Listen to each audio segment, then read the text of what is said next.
İman dayanmaq deməkdir.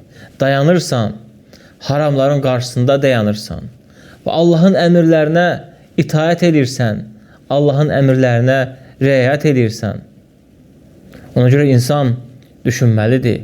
Düşünməlidir ki, Allah insana möhlət verib, onu boşu-boşuna yaratmayıb və Allah bizi imana çağırır, Allah bizi tövbəyə çağırır və hər gün, ey insan, səhər, axşam sən tövbəyə çağırılırsan.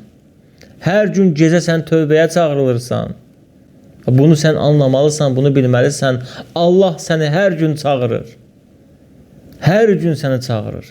Və sən bunu düşün. Düşün və nə qədər gec deyil, uca Rəbbinə qayıt. Səni yaradana qayıt.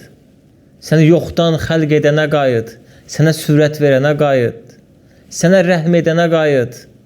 Qayıt ki, həm bu dünyada xoşbəxt olasan, həm də axirətdə xoşbəxt olasan. Yenidən Allah Quran-ı Kərimdə buyurur ki, Möminin surəsi 115-ci ayəsində Əfəhəsibtum ənəmə xalaqnəkum əbəsən və ənəkum ileynə lə turcaun. Məgər elə hesab edirsiniz ki, biz sizi əbəs yerə yaratmışıq və siz bizə qaytarılmayacaqsınız. Bu ayə haqqında ey insanlar, düşünün.